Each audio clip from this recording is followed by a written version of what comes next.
Hello dear learners, welcome to my YouTube channel socio for learners. And जैसा कि आप लोगों को मालूम है, हम यूजीसी नेट एनटीए सोशियोलॉजी की प्रिपरेशन करा रहे हैं। ओके, एंड इसी सीरीज़ में जो है बेसिकली कुछ शॉर्ट नोट्स हैं आप लोगों के लिए। हमें मालूम है सभी लोग इस वक्त तैयारी में लगे हुए होंगे अच्छे से। सो आप लोगों की सुविधा के लिए एक छोटे से हमने शॉर्ट नोट्स बनाए हैं कुछ जो दूसरे थिंकर्स हैं। ठीक है, मेन तो थिंकर्स हमारे दुर्खेम, वेबर एंड मार्क्स हैं। उनको लेकर ऑलरेडी हमारे चैनल पर वीडियोज़ अपलोडेड हैं, सो आप वो देख सकते हैं। उसके अलावा जो दूसरे थिंकर्स हैं, जो जैसे कि एडवर्ड सेड हो गए, बोर्दियो हो गए, गेडेंस हो गए, तो इनका बहुत बड़ा एरिया नहीं है। कुछ एरियाज़ में इनके जो है बात की गई है हमारे न्यू सिलेबस में, है ना, जो 2020 का सिलेबस आया है। ओके, सो उसके बेसिस पे कुछ इनकी बुक्स और बेसिक उनकी एक आइडियोलॉजी क्या थी, जो हमने पुराने पेपर्स में देखा है जिस तरह ये क्वेश्चन पूछे गए हैं, तो उसके बेसिस पे जो है हमने ये एक छोटा सा वीडियो बनाया है। सो आपको जिससे कि एक बेनिफिट मिल सके। ठीक है, एक शॉर्ट नोट्स है आपको जिससे कि चीज़ें याद रहें।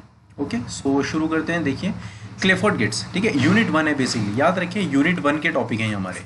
ओके, यूनिट 1 में आप देखेंगे क्लिफोर्ड गेट्स हैं हमारे, सोशोलॉजिस्ट हैं। ठीक है, और इन्होंने किस थ्योरी का यूज़ किया? प्रतीकात्मक अंतःक्रियावाद। ठीक है, पिछले कुछ क्वेश्चंस में टेलीग्राम पर भी हम देख रहे थे, कंफ्यूजन हो रहा था बच्चों को। तो प्रतीकात्मक अंतःक्रियावाद के ऊपर इन्होंने अध्ययन किया है। इनका जो अध्ययन था प्रतीकात्मक अंतःक्रियावाद पर किया है। ठीक है, बेसिकली ये एंथ्रोपोलॉजिस्ट थे, मानव जाति का जो इन्होंने अध्ययन किया।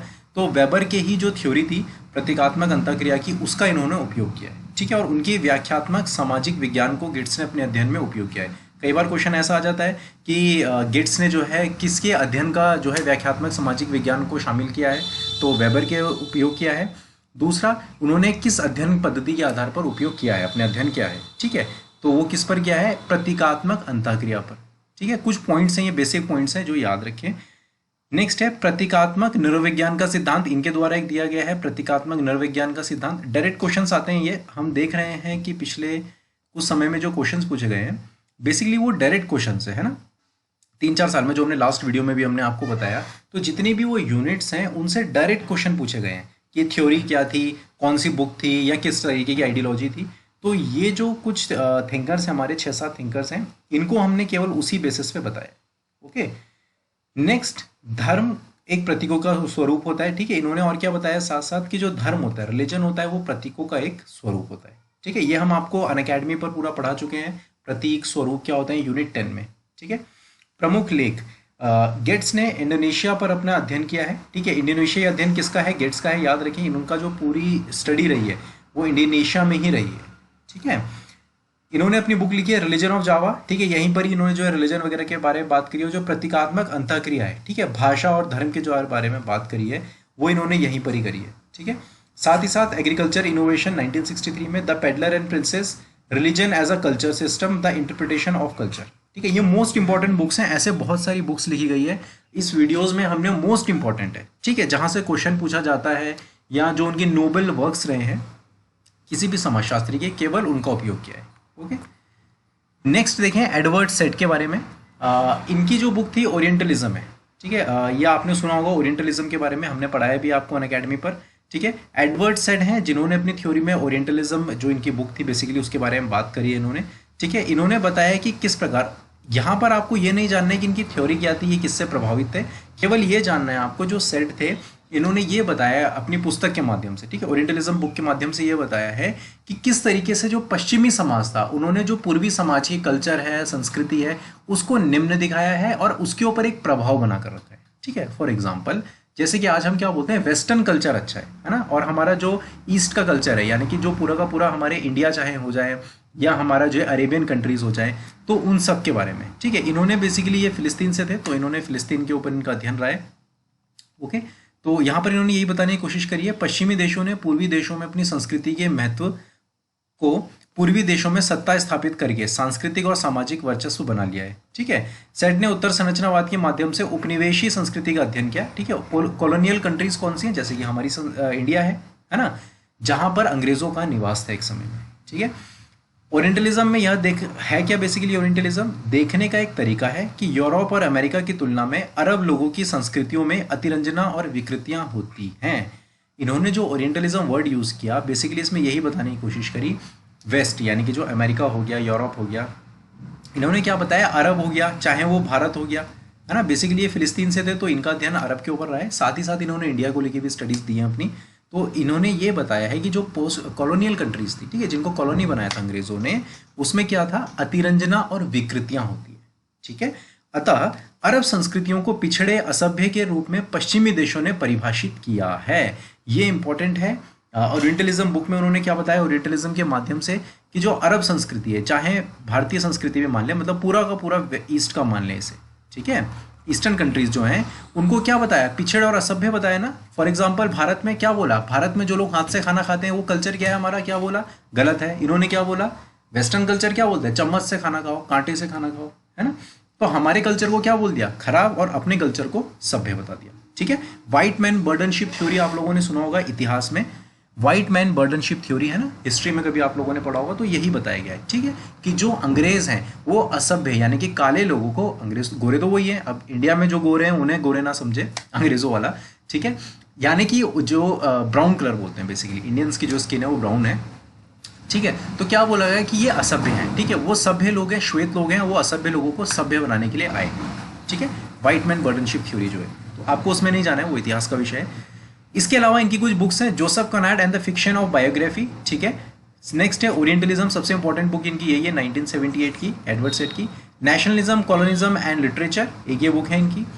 कल्चर एंड इंपीरियलिज्म है इनकी एक बुक, ठीक है। The world, the text and the critics, ठीक है, क्रिटिक्स है, ये कट गया होगा थोड़ा सा यहाँ, क्रिटिक्स है इसका नाम, ठीक है, एक ही बुक है। तो आपको ये याद रखना है एडवर्ड सेड ने क्या कहा है। नेक्स्ट है हमारे पियरे बोर्दियू, ठीक है, पियरे बोर्दियू हैं, ये दरअसल मार्क्स के विचारों से थोड़े से प्रभावित थे बोर्दियू, ठीक है।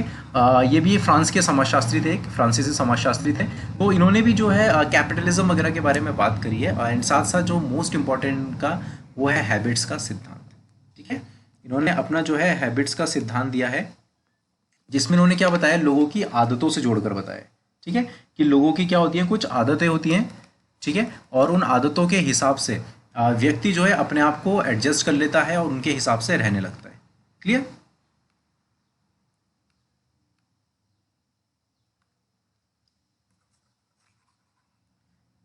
ओके, चलिए, मार्क्स के विचारों से प्रभावित थे थोड़े से, ठीक है। तो सांस्कृतिक पूंजी का इन्होंने एक सिद्धांत दिया है अपना। तो सांस्कृतिक पूंजी के सिद्धांत में बेसिकली इन्होंने जो है अपने उच्च और निम्न वर्ग के रूप में थोड़ी सी बात करी है, ठीक है। इन्होंने यही बोला है कि जो हायर क्लास होती है उनका जो कल्चर है वो बहुत डिफरेंट होता है, जो लोअर क्लासेस होती है उनका डिफरेंट अलग होता है। एजुकेशन के बारे में इन्होंने यहाँ पर थोड़ी सी बात करी है कि निम्न लोगों की जो संस्कृति है वो निम्न बनी रहती है, ठीक है, एजुकेशन के मामले में, और जो उच्च लोग होते हैं उनकी संस्कृति उच्च ही बनी रहती है, ठीक है। शॉर्ट नोट्स हैं ये, तो शॉर्ट में हम आपको बता रहे हैं, केवल थ्योरी को समझ लें, इसके कॉन्सेप्ट को, ठीक है। एंड सेकेंड उन्होंने क्या बताया, हैबिट्स का सिद्धांत, ठीक है। इन्होंने क्या बताया, कुछ सोशल एजेंट्स होते हैं हमारे, ओके। सोशल जो एजेंट्स होते हैं, एजेंट्स बेसिकली कौन है, हम समूह, किसी भी तरीके के कोई भी जो व्यक्ति हैं, ठीक है। इन्होंने बोला जो एजेंट्स होते हैं वो किसी भी जगह पर रहने लगते हैं, ठीक है, उस व्यवस्था के अनुसार, जैसे ब्यूरोक्रेट हो गए, आपके पॉलिटिशियंस हो गए, ठीक है, कोई भी जो व्यक्ति है किसी समूह में रहने लगता है तो वो उसके अनुसार अपनी आदतों को बना लेता है, ठीक है ना, और उसी के हिसाब से वो फिर बसने लगते हैं, ठीक है। तो इसी को उन्होंने कहा है हैबिट्स का सिद्धांत। पहले की जो थ्योरीज थी वो डिफरेंट थी, तो इन्होंने हैबिट्स के बेसिस के आधार पर बताने की कोशिश करी है कि कोई क्षेत्र है जहाँ पर लोग बसने लग जाते हैं। तो जैसे कि फॉर एग्जांपल हमने, आप अनअकैडमी पर वीडियो देखेंगे तो अनअकैडमी पर हमने पढ़ाया है, जैसे कि मान लीजिए आपने देखा ना, लोहार लोग होते हैं या सुनार, लोहार बेसिकली जो होते हैं कबीले के टाइप में रहते हैं वो लोग, है ना, तो अपनी वो हैबिट्स को बना लेते हैं वैसे के वैसे ही, ठीक है। उस समूह के बच्चे व्यक्ति उस एरिया में रहने लगेंगे और वो उसी तरीके की अपनी आदतों को ढाल लेंगे। तो बेसिकली ये आदतों से जुड़ा हुआ इनका कॉन्सेप्ट था, हैबिट्स का सिद्धांत, ठीक है। हैबिट्स, हैबिटस, कुछ भी कह लें इसे। उनकी जो मेन बुक है उसको जान लें, reproduction in education, society and culture, outline of a theory practice, logic of practice, अंग्रेजी में लिखी गई है सारी बुक्स यहाँ पर, an invitation of reflective sociology, और ways of world, social suffering in contemporary society, ठीक है। हिंदी माध्यम वाले भी पढ़ लें, अंग्रेजी में ही बुक्स लिखी गई हैं यहाँ पर। ये कुछ इंपॉर्टेंट बुक्स हैं उनकी। देखिए ये जो थिंकर्स है ना, ये कोर थिंकर्स नहीं है समाजशास्त्र के। जो समाजशास्त्र के कोर थिंकर्स है ना, वो आपके 3 हैं स्टार्टिंग के। मैक्सिमम क्वेश्चंस उनकी थ्योरीज से रहते हैं, ठीक है। तो इनसे भी क्वेश्चंस रहते हैं, ऐसा नहीं है। ये हमारे एक तरीके से जो कुछ कॉन्सेप्ट इन्होंने समाजशास्त्र में दिए हैं, क्योंकि आप एक चीज़ देखेंगे, ये सभी लोग प्रॉपर सोशोलॉजिस्ट नहीं है, ठीक है। कोई इनमें एंथ्रोपोलॉजिस्ट है, कोई फिलोसफर है, ठीक है, किसी ने इकोनॉमी को लेके बहुत ज़्यादा बात कही है, कोई इकोनॉमिस्ट हो सकता है, ठीक है। चलिए, माइकल फोकाल्ट, ठीक है, जैसे कि ये फिलोसफर हैं, देखिए माइकल फोकाल्ट जो है हमारे, मिशेल फोकाल्ट जिसे हम बोलते हैं, ठीक है, माइकल फोकाल्ट नहीं, मिशेल फोकाल्ट है बेसिकली। कई बार इसे हिंदी में कुछ बुक्स में आपको माइकल फोकाल्ट मिल जाएगा इनका नाम। तो ये कौन थे? फ्रांसीसी दार्शनिक, ठीक है, फिलोसफर थे एक। तो फोकाल्ट जर्मन दार्शनिक फ्रेडरिक नीत्शे से प्रभावित थे, ठीक है, जो जर्मन दार्शनिक नीत्शे थे उनसे बहुत ज़्यादा प्रभावित थे, ये याद रखें। फोकाल्ट का सिद्धांत मुख्य रूप से शक्ति और ज्ञान के बीच संबंध को संबोधित करता है। माइकल फोकाल्ट ने क्या बताया, इन्होंने क्या मिशेल फोको, बेसिकली माइकल फोकाल्ट बोल रहे हैं हम, मिशेल फोको, ठीक है, यहाँ फोकाल्ट, इन्होंने जो अपना सिद्धांत दिखाया शक्ति की अवधारणा के बारे में बताया, ठीक है। इससे पहले मैक्स वेबर ने बात करी है शक्ति और सत्ता की, इसी तरह इन्होंने भी शक्ति और सत्ता की बात करी है, ठीक है। और इन्होंने जो शक्ति है उसको 3 रूपों में परिभाषित किया है, तो वो डिटेल आप अनअकैडमी पर देख सकते हैं या यूट्यूब पर हमने पढ़ाया हुआ है इस बारे में, ठीक है। तो यहाँ हम केवल बेसिक्स बता रहे हैं आपको। प्रमुख विचार इनके क्या थे? बाय पावर, ये इन्होंने शब्द गढ़ा है, बाय पावर, यानी कि बड़े समूहों में मनुष्यों के प्रबंधन के लिए शक्ति की तकनीक, ठीक है, यानी कि लोगों का डिवीजन कैसे किया जाए, उनको किस तरीके से काम बताया जाए, पॉलिटिकल वे में था इनका ये बायो पावर या बाय पावर जिसे आप कह लें, ठीक है, कि कोई बहुत बड़े समूह होते हैं या राजनीतिक समूह होते हैं, ब्यूरोक्रेसी होती है, तो उनमें मनुष्यों का जो प्रबंधन है वो कैसे होगा, यानी कि मान लीजिए कोई कोई ब्यूरोक्रेसी है, सिस्टम है गवर्नमेंट का, तो वहां पर जो काम होगा, मैनेजमेंट होगा, या लोगों को जो डिवाइड किया जाएगा काम कैसे करेंगे, उसके आधार पर इन्होंने बाय पावर की बात करी है, ठीक है। नेक्स्ट इन्होंने यहां पर बताया अनुशासनात्मक संस्था, यानी कि डिसिप्लिनरी इंस्टीट्यूशंस, ओके। उन्होंने क्या बताया दूसरा, कि कुछ इंस्टीट्यूशंस डिसिप्लिनरी इंस्टीट्यूशंस होते हैं जहां पर बहुत डिसिप्लिन होता है, जैसे कि स्कूल, जेल या अस्पताल ऐतिहासिक अनुशासनात्मक संस्थाओं के उदाहरण हैं। किस रूप में बताया, ये इंपॉर्टेंट है, थोड़ा सा याद करें इसे। इन्होंने क्या बोला, स्कूल में एक आपको कोड फॉलो करना पड़ता है ना, ड्रेस है, टाइम से आना है, टाइम से जाना है ना, इसी तरह जेल में भी होता है, इसी तरह अस्पताल में भी होता है। तो इन्होंने एक ये वर्ड गढ़ा था अनुशासनात्मक संस्थाएं, इन्होंने बोला कुछ डिसिप्लिनरी इंस्टीट्यूशंस होते हैं। एग्जाम में क्वेश्चन पूछा जा सकता है, ये थ्योरी किसने दी है? फोकाल्ट ने दी है। दूसरा, निम्नलिखित में से कौन सा डिसिप्लिनरी इंस्टीट्यूशन यानी कि अनुशासनात्मक संस्था है या नहीं है? क्या परिवार अनुशासनात्मक संस्था हो सकता है? ठीक है, हो सकता है, लेकिन फोकाल्ट ने उसको नहीं माना है, ठीक है। परिवार में क्योंकि क्या होता है, थोड़ी लीनियंसी होती है ना, कर लिया तो कर लिया, नहीं करा तो नहीं किया, ठीक है। एक रूल्स नहीं होते हैं घर में, प्रॉपर रूल्स तो नहीं लिखे होते ना किसी के घर में कि भाई सवेरे इतने बजे ये करना है वो करना है, टाइम टेबल को फॉलो किया जाता है बट बहुत स्ट्रिक्टली नहीं होता है, क्लियर। पुस्तकें, madness and civilization most important book है इनकी, द ऑर्डर ऑफ थिंग्स, इसके बाद डिसिप्लिन एंड पनिश, ठीक है, ये जो बुक है ना इसी में इन्होंने इसके बारे में बात करी है, ठीक है। एंड हिस्ट्री ऑफ सेक्सुअलिटी, ठीक है, यहीं पर इन्होंने बाय पावर वगैरह की बात करी है, ओके। तो बुक्स याद रखें। देखिए ईयर के चक्कर में ज़्यादा ना पढ़े, पिछले 1-2 साल में हमने देखा है ईयर्स को नहीं पूछा जा रहा है, पहले पूछा जाता था ओल्ड सिलेबस में, अभी नहीं पूछा जा रहा है, ठीक है। स्टिल हमने जिनका लिखा है उनका तो पढ़ ही लें आप। नेक्स्ट आते हैं हमारे जुगेन हैबरमास, ठीक है, हैबरमास के बारे में भी हमने आपको पढ़ाया हुआ है। तो हैबरमास का सत्य और ज्ञान का सिद्धांत है, ठीक है, इन्होंने अपना एक सत्य और ज्ञान का सिद्धांत दिया है कि ज्ञान की कल्पनाएं कैसे होती हैं, सत्य को किस आधार पर परिभाषित किया गया है, ठीक है, ऐतिहासिक ज्ञान, विवेचनात्मक ज्ञान, ओके, और डिटेलिंग है वो अलग से। हैबरमास का प्रवचन का ये केवल सिद्धांत हमने बताए हैं कि कौन कौन से सिद्धांत निम्नलिखित समाजशास्त्रियों ने दिए। एक इनका क्या है प्रवचन सिद्धांत, नैतिकता, राजनीति और कानून, ठीक है, जिसको इन्होंने डिस्कोर्स थ्योरी का है, ओके। एक इनका वैधता का संकट है यानी कि लेजिटिमेट क्राइसिस, जिससे इन्होंने बात करी है। इसका मतलब क्या बताया था इन्होंने कि जब गवर्नमेंट मशीनरी किसी जनता की या फिर लोगों की जो एक्सपेक्टेशन है उसको पूरा करने में असफल होंगी तो क्या होंगे, लेजिटिमेट क्राइसिस होंगे, यानी कि वैधता का संकट आएगा। सरकार जैसे होता है ना, सरकार गिरना या गवर्नमेंट फेलियर होना, कोलैप्स होना सिस्टम का, उसके बारे में बात की है, ठीक है। ये 2-3 टाइप्स की इन्होंने बताई है, अलग अलग है। संचारी क्रिया के बारे में इसके बाद उन्होंने बताया कम्युनिकेटिव एक्शंस होते हैं व्यक्ति के, ठीक है, जिनसे वो किसी चीज़ को प्रभावित कर सकता है और दूसरे उसको क्या समझते हैं, ठीक है।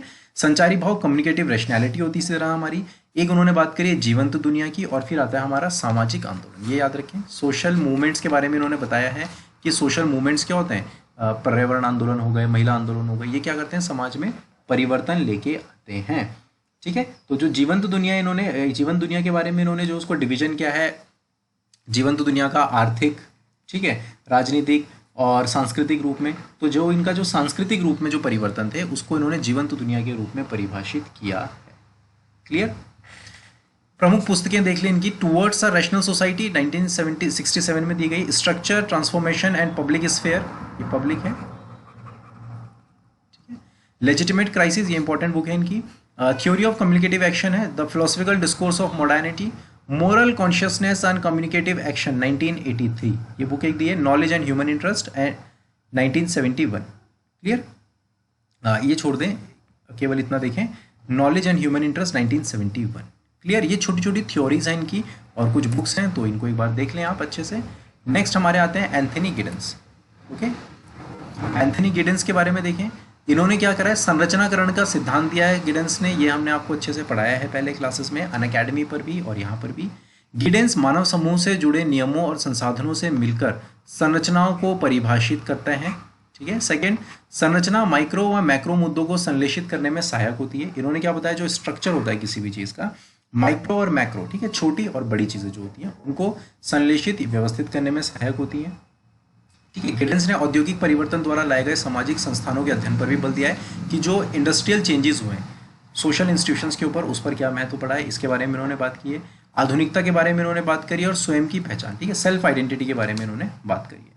साथ ही साथ इन्होंने एक सजगता का सिद्धांत यानी कि थ्योरी ऑफ रिफ्लेक्सिबिलिटी दी है, जिसपे इन्होंने क्या बोला है कि सूचना एकत्र करना राष्ट्र सुरक्षा के लिए होता है। राष्ट्र यानी कि अपनी सुरक्षा लिए क्या करते हैं, एजेंसीज बनाता है ना, डिटेक्टिव हो गए या किसी से जानकारी स्पाई करना जिसे हम कहते हैं, है ना, इसके बारे में इन्होंने बात की, थ्योरी ऑफ रिफ्लेक्सिविटी, कि राज्य अपने अस्तित्व को बचाए रखने के लिए ऐसा करता है। क्लियर। इनकी कुछ बुक्स हैं। 1973 में class structure and advance societies के बारे में बात करी है। Functionalism, new rules of sociological method, a positive critique of interpretative sociologies, ये इनकी एक बुक है। Studies in social and political theory, एक ये बुक है इनकी। मॉडर्निटी एंड सेल्फ आइडेंटिटी, एक ये बुक है इनकी। Clear. Modernity and self identity, self society and the late modern age, एक ये बुक है इनकी। Okay, modernity and self society, अच्छा एक ही बुक है, self and society in the late modern age. ठीक है, इसको आप चेक कर लें एक बार, बुक का ईयर क्या रहा होगा। ठीक है, मॉडर्निटी एंड सेल्फ सोसाइटी। ठीक है, तो साथ ही साथ इन्होंने इसके बारे में बात करी है, self society and the late modern as.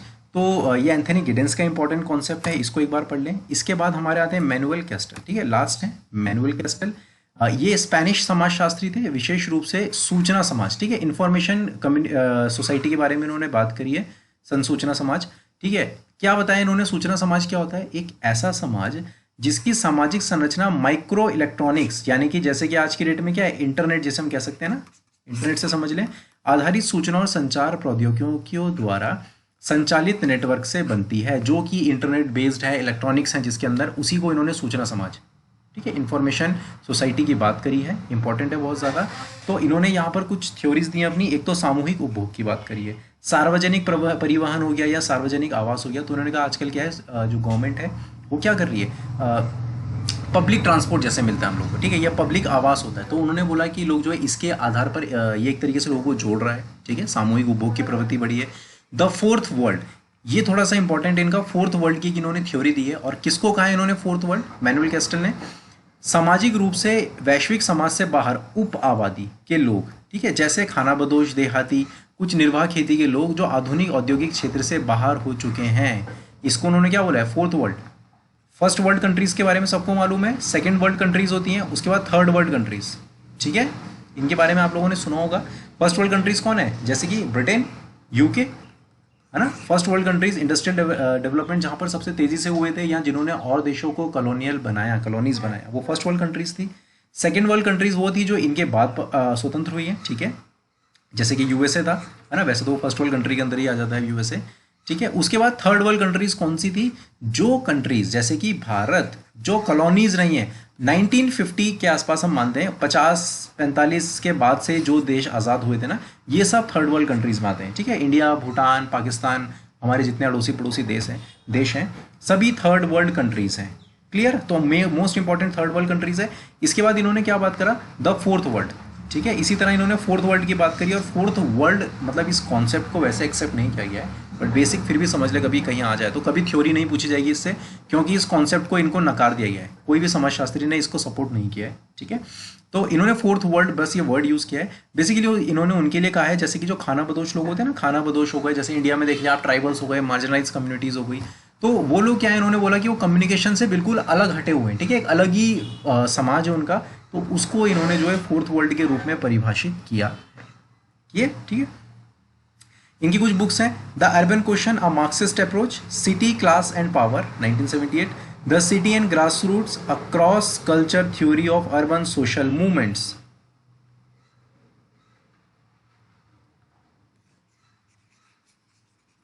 Okay. And उसके बाद आया इनका द इंफॉर्मेशन सोसाइटी, ये सबसे ज़्यादा इंपॉर्टेंट है, the information city, sorry, information technology, economics, reconstruction and the urban region 1989 में इनकी ये बुक आई है, ठीक है। इसके बाद इनकी आई है technopoles of world, technopoles of world, the making of 21st century industrial complexes 1994, ये मोस्ट इंपॉर्टेंट बुक्स हैं इनकी। यहाँ पर स्लाइड्स खत्म हो गई हैं बेसिकली, तो ये मोस्ट इंपॉर्टेंट कुछ शॉर्ट नोट्स थे। आगे भी हमें कुछ लगेगा इंपॉर्टेंट इस तरीके के शॉर्ट नोट्स देने का, तो हम वीडियो अपलोड कर देंगे, ठीक है। आप लोग कह रहे हैं 4th यूनिट से वीडियोस डालने के लिए चैनल पर, हमने अभी नहीं अपलोड करी हैं because of some reason, but उससे पहले का जो वीडियोस था क्योंकि वो ऑलरेडी अनअकैडमी पर अपलोडेड है, सो यूट्यूब पर हमने इसलिए उनको अपलोड नहीं किया है। मोस्ट इंपॉर्टेंट यूनिट्स के टॉपिक्स क्या क्या पढ़ने हैं उसका वीडियो हम ऑलरेडी बता चुके हैं आपको।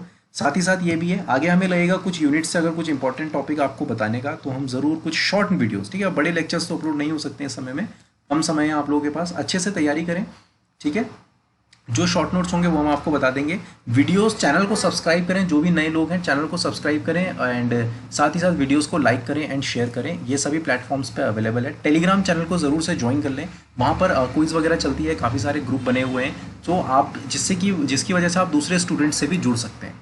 Okay, so thank you very much, आपसे जल्दी ही दोबारा से मुलाकात होगी। अनअकैडमी की जो फ्री क्लासेस है उनका लिंक आपको दे दिया जाएगा, ठीक है। अनअकैडमी पर अभी फिलहाल हमारा कोई कोर्स नहीं चल रहा है, जो ओल्ड कोर्सेज हैं प्लस वाले जो सब्सक्रिप्शन है वो उन्हें देख सकते हैं, जो फ्री क्लासेस है आप उन्हें देख सकते हैं। ओके, डिस्क्रिप्शन बॉक्स में टेलीग्राम चैनल का लिंक आपको प्रोवाइड करा दिया जाएगा, सो दैट आप उससे जुड़ जाएं।